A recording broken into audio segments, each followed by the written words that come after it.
shotguns, 1 pistol. Every single one of it is loaded. In a state teeming with firearms, they've got a gun, a stolen gun for that matter. Troopers must take every precaution on a dicey standoff. Open the door, slowly exit the vehicle. When a bear breaks into a Girdwood home, if they get used to getting into structures with people, usually the bears aren't the ones that come up on the losing side. Trooper Miller must face down a vicious intruder who won't flee the scene. The bear's still in the garage, I believe. Yep, there he is. Give him some room, guys. Give him some room. And when a backcountry joyride takes a disastrous turn, 1 guy's got his leg pinned, 2 were unconscious. Troopers must battle the rugged terrain in a race to save lives. This is Alaska State Troopers. I got the back right. You can see in the very back of that hatch, though.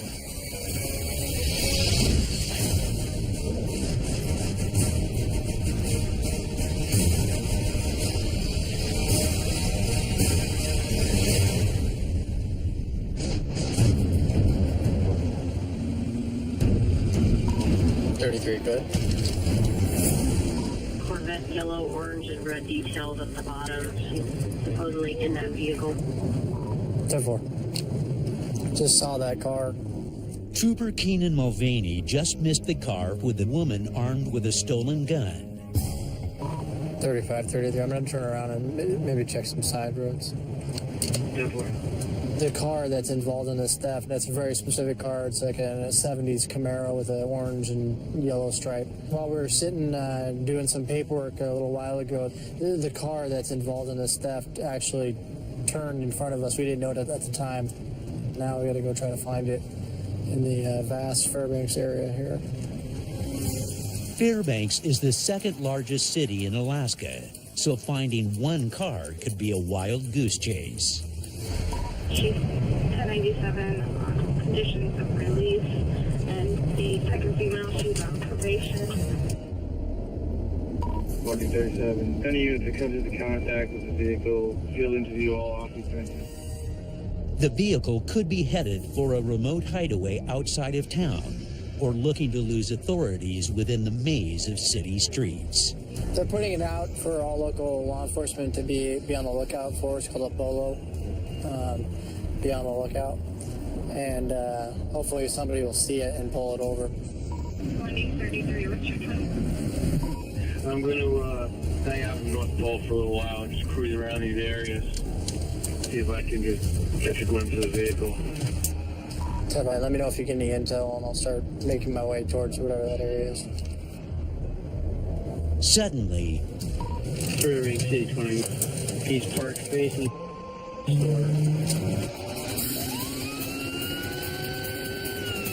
The city police have spotted it. They're waiting for more units to get there. There's definitely a chance he could run. They've got a gun, a stolen gun for that matter. We don't know if they've got other weapons. That's a lot of FPD. It's 33, I'm out with the units. officers arrive in overwhelming force.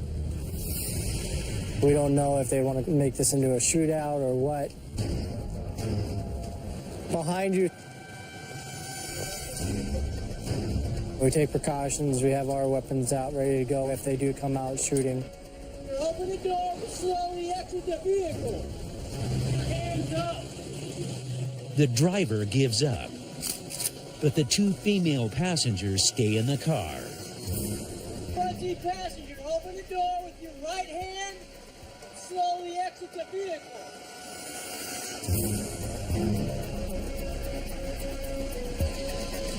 Get away from the car. Now. Now be in the back seat. Rear passenger. Step out of the vehicle. Your hands up.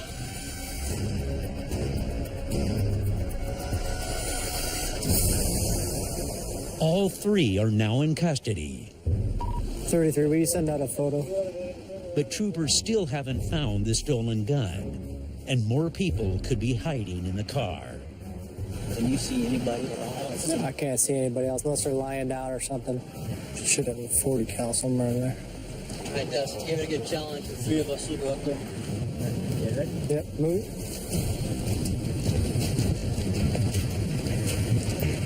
That's bad enough for that. Okay. I got the back right.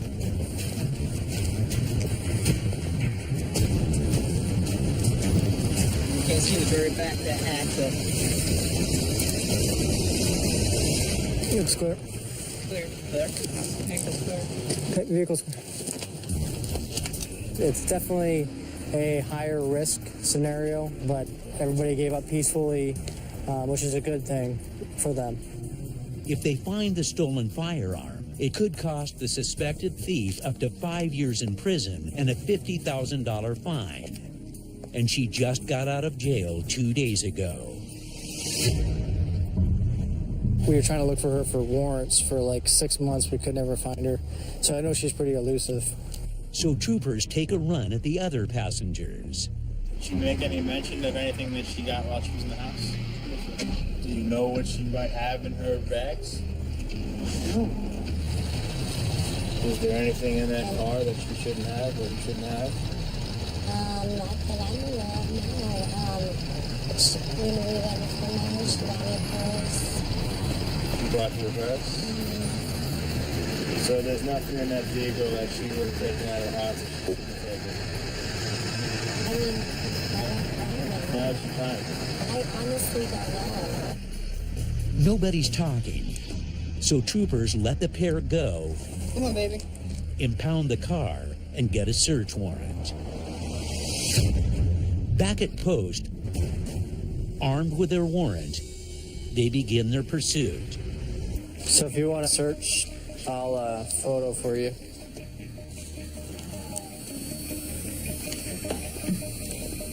Alright, first thing I'll take a look at is the bag. What kind of gun is it?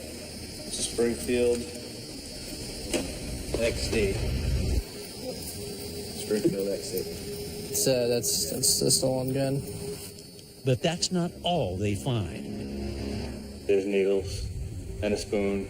I would say, beyond doubt, that they're IV drug users. They charge the suspect with felony possession of a stolen firearm and second-degree felony theft. Case closed.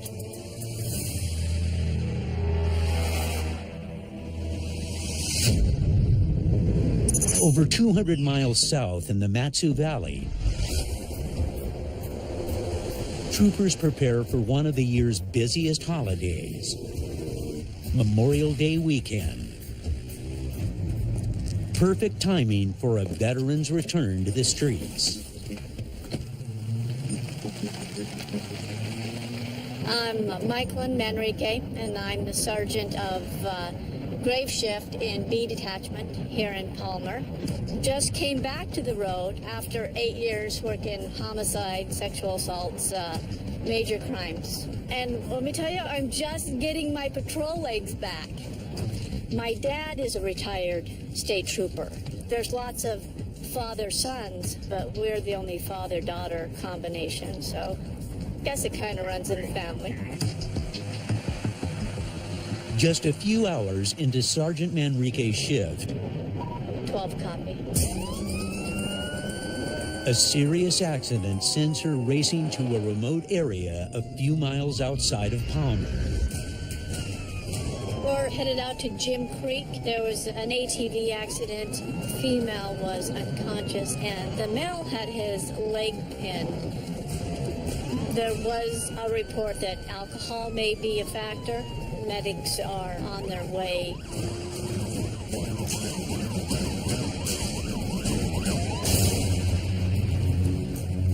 Manrique reaches the area and takes her Crown Vic off paved roads in search of the accident. The call was about a mile in, and I'm assuming that's from the bridge near the river.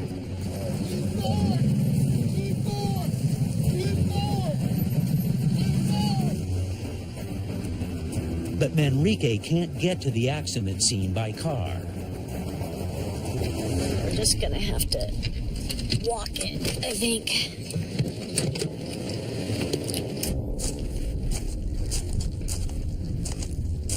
She spots the crash site.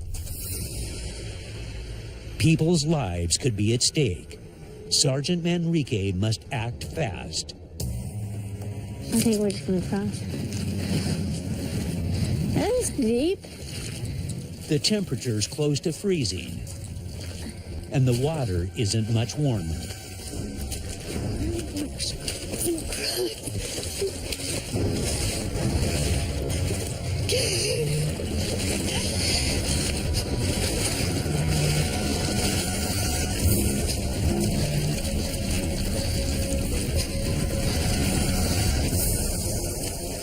Safely across, Trooper Jim Stryker fills her in. There's a Jeep that was trying to do a little hill climbing, and he rolled it. There's 4 occupants. One guy's got his leg pinned. 2 were unconscious, but they're in an area that's inaccessible with regular pickup trucks and ambulances. Rescuers must rely on ATVs to get to the injured riders. It's a mess down there. Okay, here we go.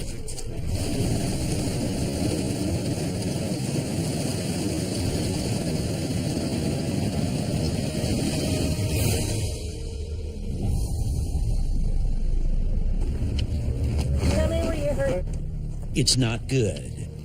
The front passenger's leg was pinned underneath the vehicle, and the troopers can't fully diagnose his injuries. They must consider the possibility of internal and back injuries, as well as head trauma. I gotta cut off your sleeve. I can't get to your arm, okay? If they don't get him immediate medical attention, he could die. They call in a medevac unit. I want to get him packaged up here as quick as possible. They got enough fuel for 1 more patient. While medics fight to save the man's life, troopers prep a landing zone. Not sure how big of a rudder arc he needs. They are en route. They're just coming across the sound. I'm guessing the one with the head injury is going to go first. Yeah. Well, I know you can't wiggle your sleeves, but I need you to wiggle your fingers, okay? As dawn approaches, so does help. But the pilot's having trouble negotiating a landing spot among the rough terrain. It looks like they'll be landing not at our landing zone, but landing zone east. He must land a mile away from the crash site, leaving medics to bring the patient to him via four-wheeler. You guys ready? Slow and easy. Transporting the man upriver could lead to further injuries, but they have no choice.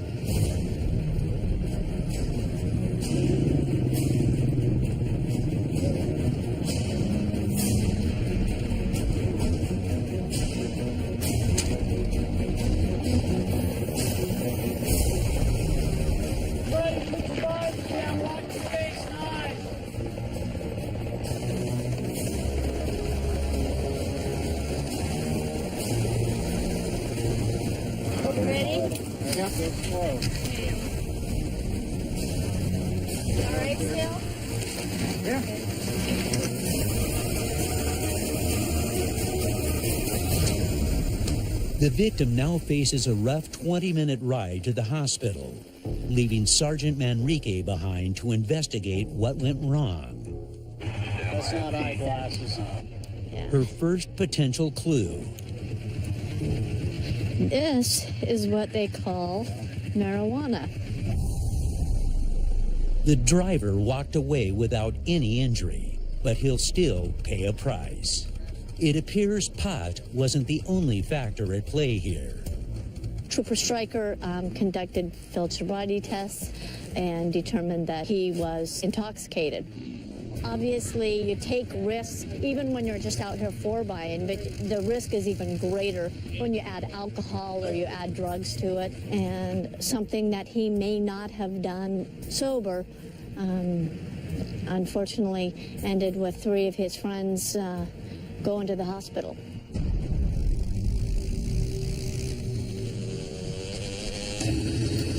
Just south in Girdwood, It's about 2040, 1036. We're responding to a residence in Girdwood. Had a female caller report a bear in her garage. This time of year, the bears are out. They're foraging a lot. There's a lot of bears in this area. It's fairly common to get these calls in Girdwood. Girdwood is surrounded by bear habitat, and if the bears can't find food in the forest, they can become brazen enough to hunt for fare in and around people's homes.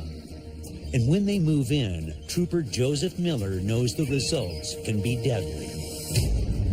There really are no assurances with animals. Wildlife are wild for a reason. If they get used to getting into structures with people, the problem with structures with people is they contain people. And usually the bears aren't the ones that come up on the losing side whenever they go into a residence. It's about on at 40. Myself and trailer 16. 23 on Timberline, you'd buy a second left. Combined opportunity is waiting in your car. Temple. Still up in there? Yeah, he's in the garage right over there. Okay.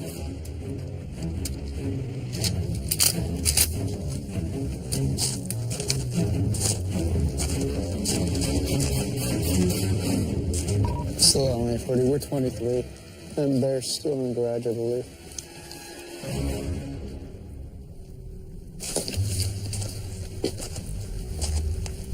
Yep, there he is.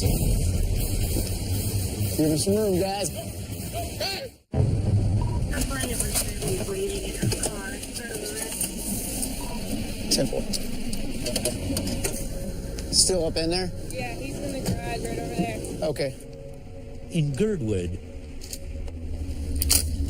troopers are in an unpredictable face-off with an Alaskan bear.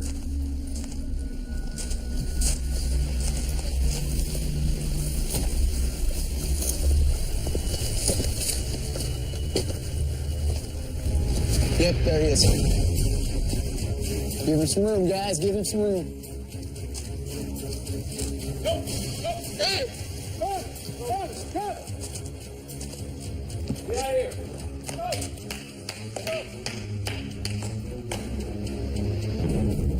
It's about 140. Bear's out of the garage. He's in the yard now, but he's not leaving.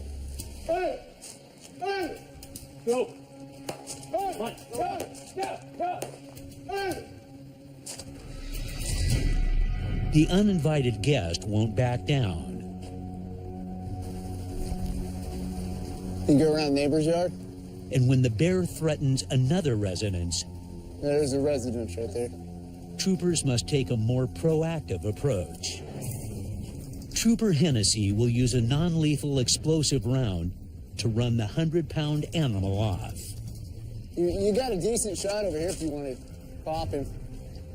You know reasons, sir.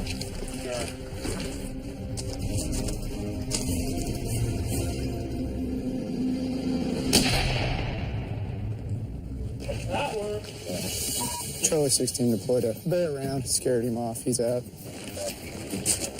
It's just a crack around. It's not. It didn't hurt him. It's just explosion. Scared him off.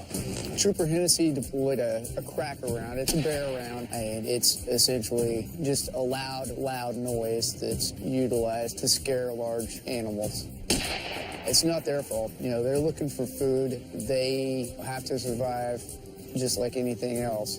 Anytime that you can avoid putting down an animal, that's a win-win for everybody. Fortunately, this bear only needed a warning shot. But over 400 miles west, on the mighty Yukon, Mother Nature is bearing down on some boaters who've lost control of their vessel. The father of one of the sons that's on board the boat said that they were at Goose Island before, and now they're starting to drift and head down the Yukon.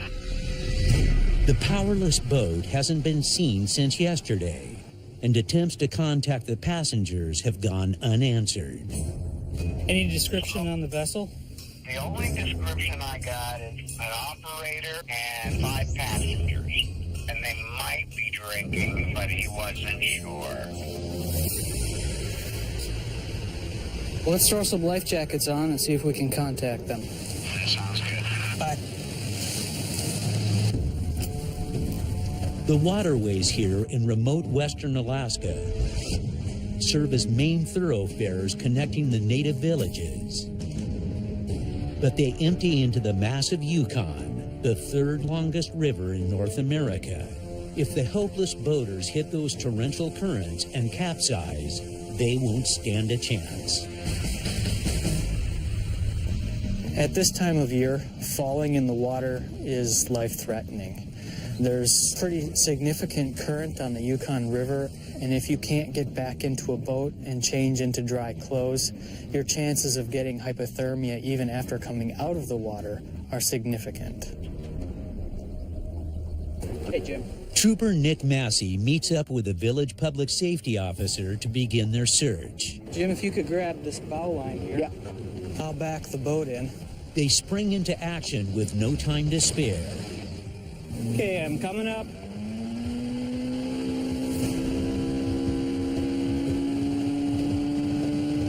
I'm most concerned about intoxicated males on boats without life jackets. So that's my biggest concern. And it's the most deadly time of year to be adrift in the Yukon. Now the water level is really high. All the spring meltwater is in the river, and the river is up approximately 8 feet from where it normally is. What that means is that there's a lot of debris in the water that would normally be up on the bank is now in the water. Potentially, if you're drifting down the river, you could get caught and you could overturn. It could be very dangerous.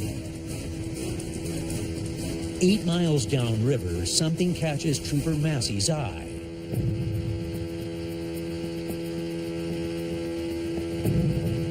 That's probably them right there. Okay, we got a visual. Looks like there are 6 individuals on board.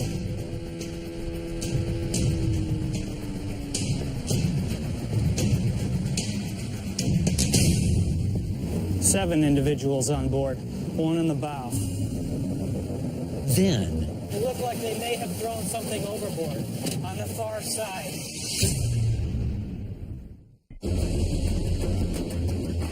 a group of boaters is stranded on the Yukon River, and the annual spring snowmelt has it running dangerously high.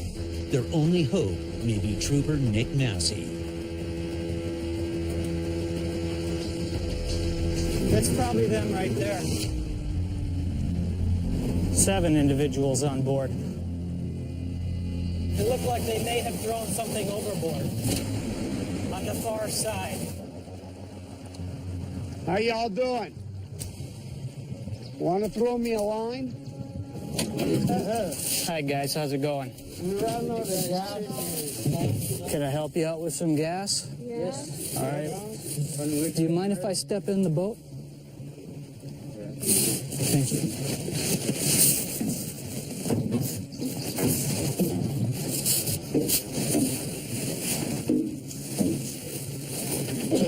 Did you guys lose anything overboard?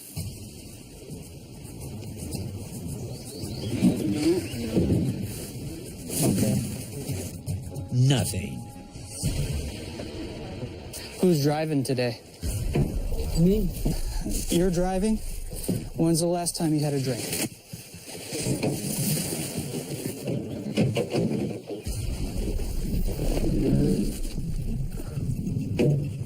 When? How long earlier? I don't think he drank. When you had to sit. You had to sit. All of you, is anybody sober here? You're sober? You're sober? When's the last time you had a drink? 2 days and a half ago. A day and a half? How about you? 2 days ago. 2 days ago? 4 months ago. 4 months? We've been drifting down the river, and we thought you guys were help coming up to save us. Come to interrogate us. Hold on. You need to let me talk. You need to let me talk, okay? Cool, yo. So, I am concerned that several of you are intoxicated and there are no life jackets on board. That's a problem for me. What we're going to do is we're going to escort you back to St. Mary's. All right? Yep. I'm going to be right there with you. Looks like the only issue here was being unprepared. Watch that pump so that it doesn't leak.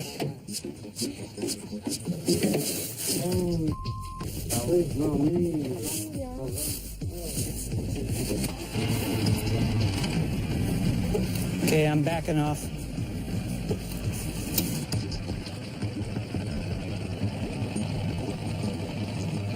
I didn't observe anybody operating the boat. The boat was along the shore. The engine was off. It's very difficult to get a BUI here.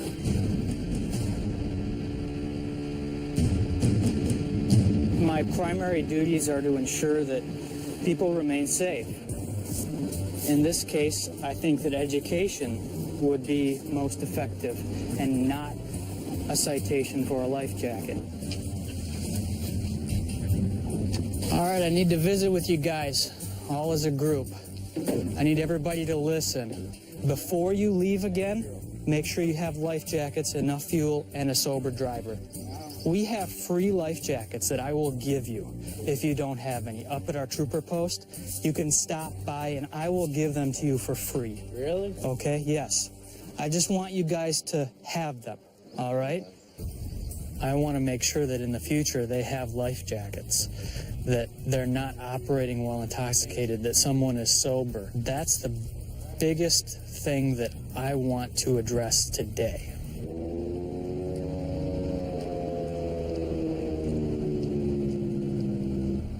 From the watery passages of the West to the roadways of central Alaska, it's all hands on deck to stop a potentially armed home invasion. One 911 with the babysitter reported that the driver and passenger of a vehicle left in the house with a 9mm, and then two more individuals got out with shotguns. They all went into the residence. There is some individuals with firearms inside of a residence. We don't know if they broke in to commit a burglary or robbery or what. Apparently there was some kids and a babysitter inside the house. When troopers don't know what they're dealing with, every minute counts. But before Havens can get there, The suspect vehicle left the residence already headed towards him, and Client stating that it looked like it may have been a Chevy Yukon with a big steel machine bumper on the front. Client's telling us it's one female and three males. 8128, that matches the vehicle that was called opposite direction a minute ago. the chase is on. Come on, B25, I'll turn around.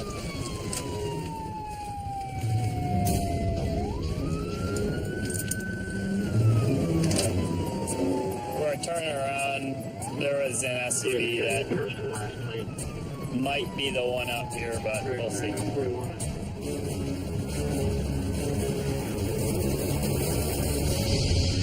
Mac, on B25, 10.3 at Big Lake. Got him.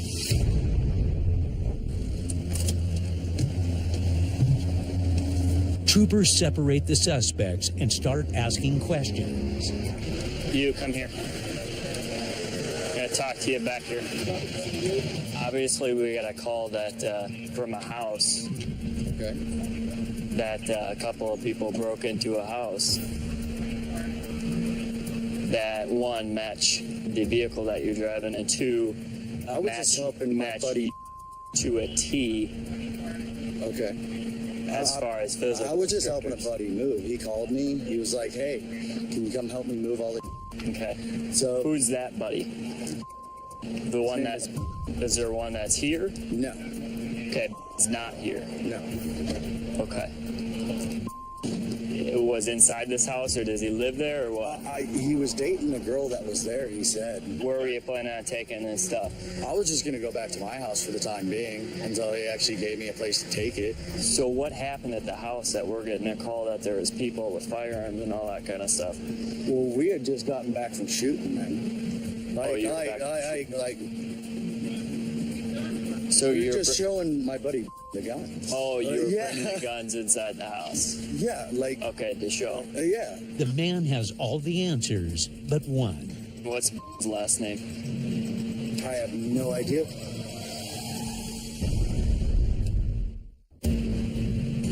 You come here. Trooper Christopher Havens is trying to get to the bottom of a supposed armed burglary. As far as physical. I was just helping a buddy move. Okay. So who's that buddy? What's his last name? I have no idea. I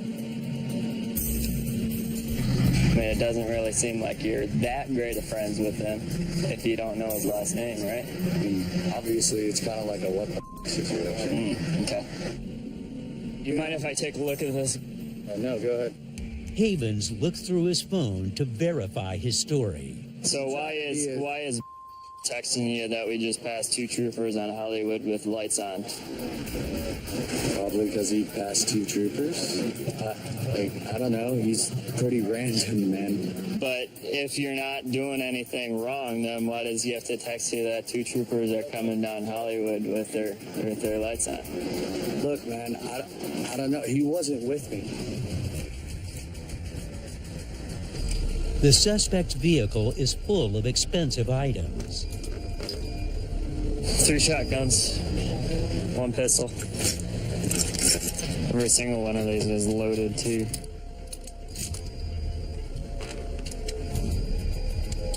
There's some nice stuff in there, man. There are computers and this big tusk. This looks like a mammoth tusk or something. Ivory. That's expensive. Troopers detain all the suspects as they sort fact from fiction. There's a lot of stuff in there. Yeah. I'd be willing to bet that the majority of it's probably stolen stuff too. Yeah.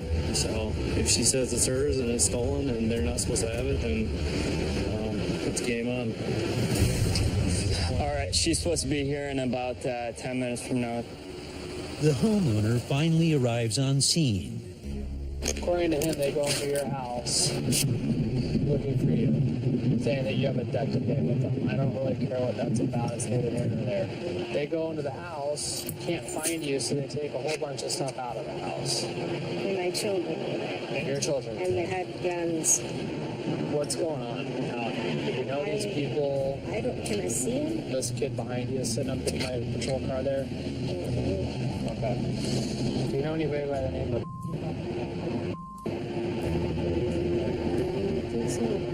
Doesn't live in your house. It's not his stuff. Yeah.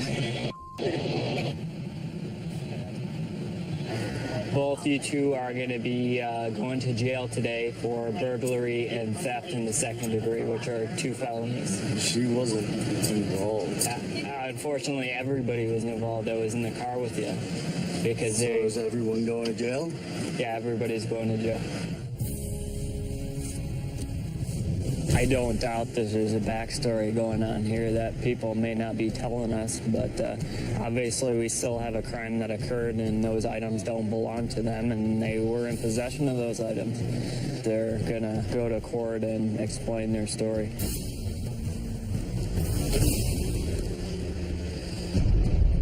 "200 miles north, it's the heat of the summer in Fairbanks, when the sun can stay high in the sky for over 20 hours a day. Fairbanks 36. And Trooper Kamau Lay is on swing shift, trying to keep things cool. You know, it's never a dull moment at Fairbanks. Yeah, it's been a non-stop day, so that's why I came up here. You're always seeing something new, learning new things, coming across new scenarios. So, you know, it's fun, especially with the summertime right now. We're going to have, 24 hours of sunlight here. People are out having a really good time. Alaska's midnight sun means some people are having a little too much fun. 10-4. We just got a report that one of the gas stations here on the west side of Fairbanks, there's a report that there's 2 people in the car fornicating. So we're a couple of minutes out. We're going to respond and see what's going on there. You know, it's not illegal, but I don't think anyone wants to see it. Lay arrives to find Trooper Weary already in contact with a couple. Is this your ID right here? Hey! NCIC 362729. They like that. Ma'am, you can't be doing all that stuff, okay? Whatever. This is not Panama spring break. This is Alaska. I know.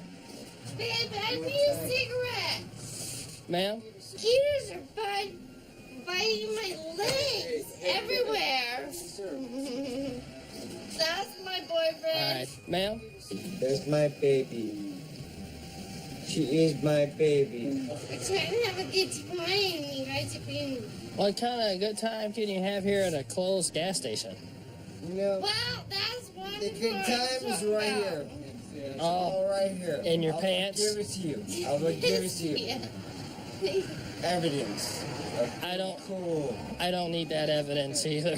Sorry. I love this woman. Is this your taxi?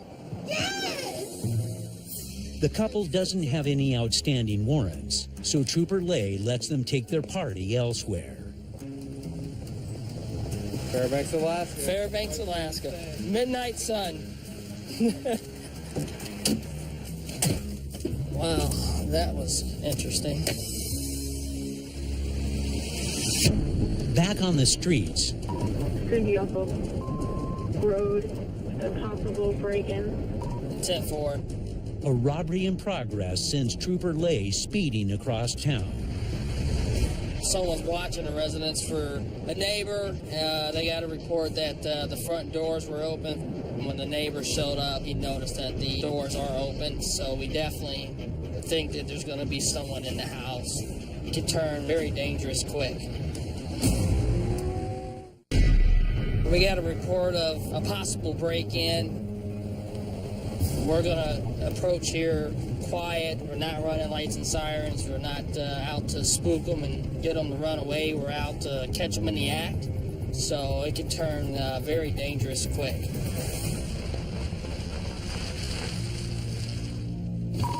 Fairbanks 36 units are 23. Lay arrives to find the anxious homeowner waiting. I've got alarm system on the house. Got an email saying somebody tampered with the garage doors. My neighbor over here, she drove through and said the garage doors were open. Okay. So somebody had to have opened them and gotten in the garage. Okay. How about the front door? Was that locked when you left the house? I don't know if I don't think it was locked now. We'll clear the house and go from there. The suspect could be armed, so troopers Lay and Matt Sitters approach cautiously. Doors are open. They should not be open, so myself and 23 will be clearing the residence starting now. State troopers! They don't want to risk searching an unknown residence, so they try bluffing the intruder out. State troopers with a K9! If you're in here, come out now. People are afraid of getting bit by a canine dog. They know how our training behind the dogs. I use it as a tactic, try to draw the person out before we have to put our lives in danger. No luck, so they head in. State troopers with a K9. If you're in here, come out now.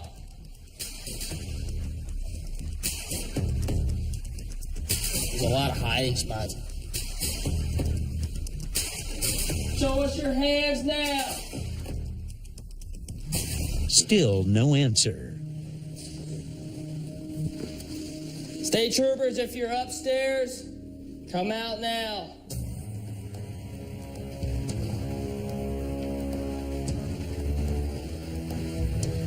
State troopers.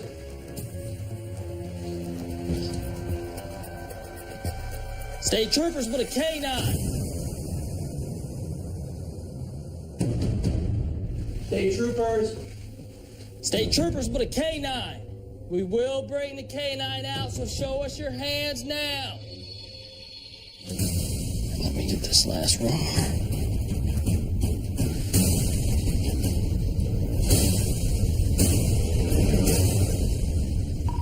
Fairbanks 36, residence is clear. Wow. This is strange, huh?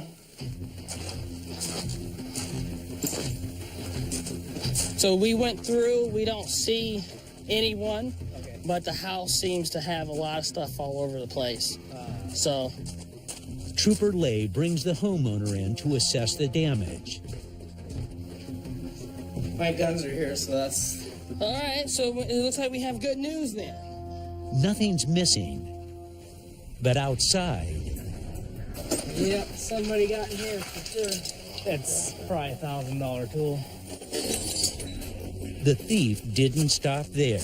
It was all nicely stacked in the boxes. Somebody ripped the boxes open. Okay. So let me get a quick photo real quick. If troopers can catch the thief, they'll face felony first-degree burglary charges and a lengthy jail sentence. All right, so I have your information. The house is clear. All right, man. All right. Have a good day. A lot of people living here in Alaska, they feel that they're far out. They're away from some of the things that are happening down in the lower 48. But the fact of the matter is that stuff's still happening here in Alaska. There's houses being broken into. There's cars being broken into. And in this case, you know, people have alarms to tell them when a door is open. But if you don't have the door locked, then, you know, what good does it do? Fairbanks 36, residence is clear. Across town, 2033 good. Trooper Keenan Mulvaney is on the hunt for a driver who's reportedly tearing up the roadways. So we had a caller that was up on the Steese calling a motorhome and reported that he was swerving all over the roadway, knocking down cones because there's some construction going on up there, generally driving pretty poorly. And according to the callers, he's been at it for hours. A couple hours ago, we had a red report, which is a report every dangerous driver immediately, about a motorhome going northbound on the Steese Highway with somewhat of the same plate, and he was driving pretty poorly. Troopers didn't catch him then, but he won't get past them twice. He was here at the stoplight. Jeff, I think I see him. Another trooper has the RV in his sights. Sounds like we got him on the return trip. It's a good thing something didn't happen between now and then. So we'll go back him up.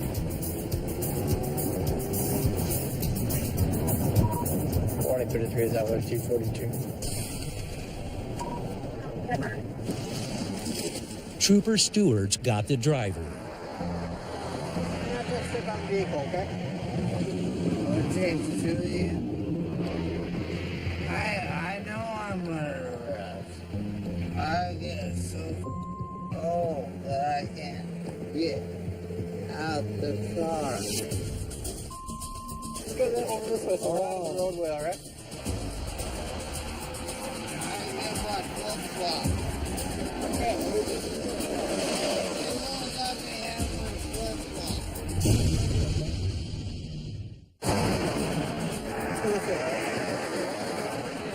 In the traffic light. I don't want you getting hit by a car, okay? All over, okay? I don't want you perfect. I just don't want you falling over, all right? I will not fall over. Okay.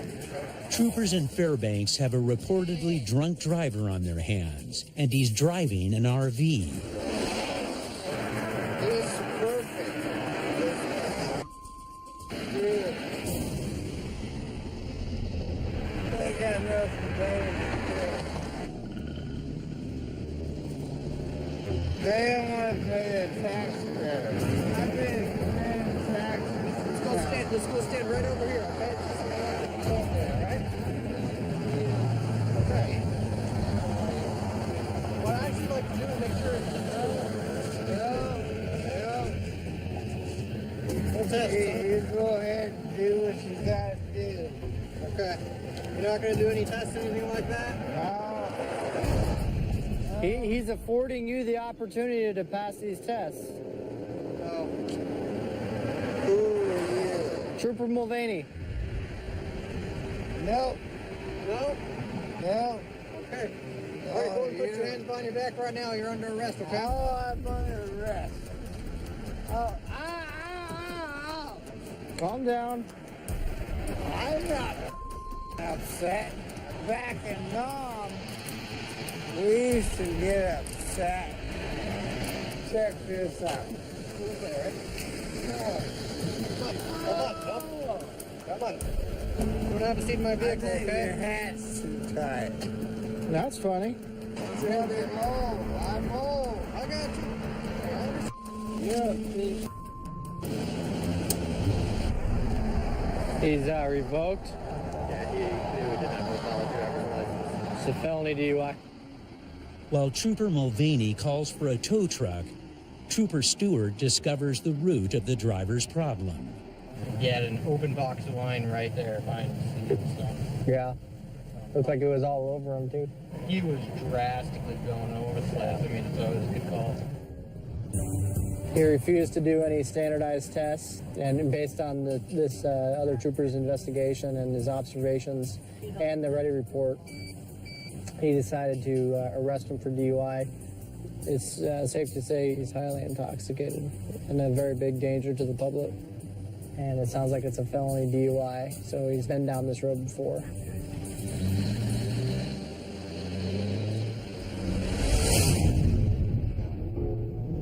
Out on the waters of southeast Alaska, Trooper Scott Bjork patrols a great Alaskan tradition, the annual King Salmon Derby. That's awesome. It's got a nice color. Today we have a salmon derby going on. They have it every May in Wrangell, and the whole town gets involved trying to go out and get the biggest salmon. First prize is $6,000, so it's pretty competitive. Congratulations. Today, Sergeant Garcia joins Trooper Bjork to patrol the month-long competition. We're going to contact some fishermen and check crabbing gear.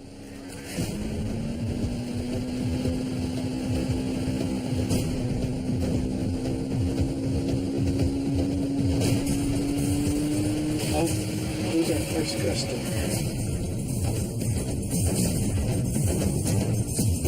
We have a couple of boats up here. Looks like they're trolling for some salmon. We'll contact and see how good they're doing.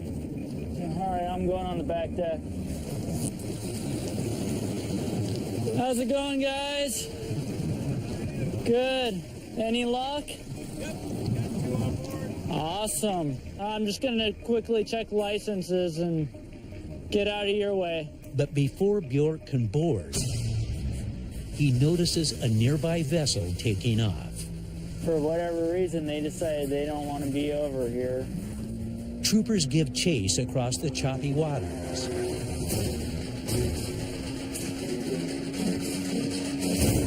When they take off, when we come up, it raises a big suspicion, you know. It could be cutting a line or hiding a fish or, you know, something that sort of that nature.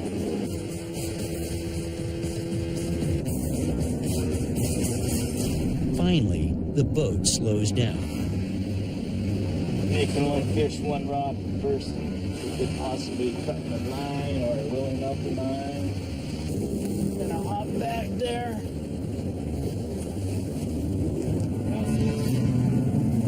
How's it going, guys? Any luck yet? No? How long you guys been out for? All morning. All morning? Any luck in the pots, or you just throw? How big of dungeons did you guys get?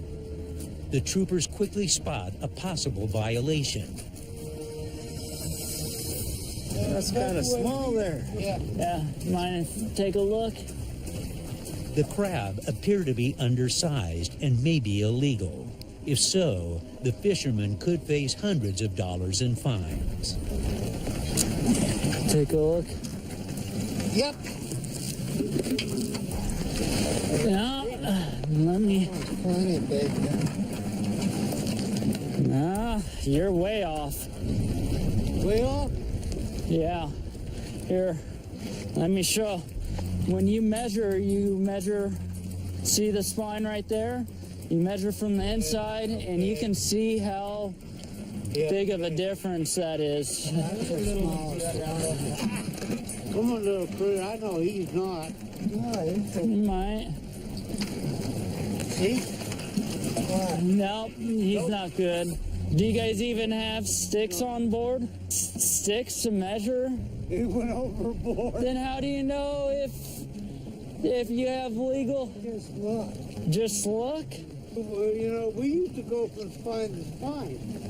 But how do you know if the spine to spine's good if you don't have measuring sticks? You're just eyeballing them? You crap a little bit every year. Okay. All the years I lived here, I've never been checked. I'll be honest with you guys. There is going to be a citation for the one small crab. I'm going to give a warning on the other. I'm not going to write 2 citations for both those crab. Okay. I think they did know what they were doing, or they just didn't care to follow the rules and regulations. Those crab, especially one of them, was obviously too small. What I suggest is go down to the store and get some crab sticks. They can't hide from us, or they try to sometimes, but it's not like ducking down a side street in a car. We'll let you guys get back to your day, all right?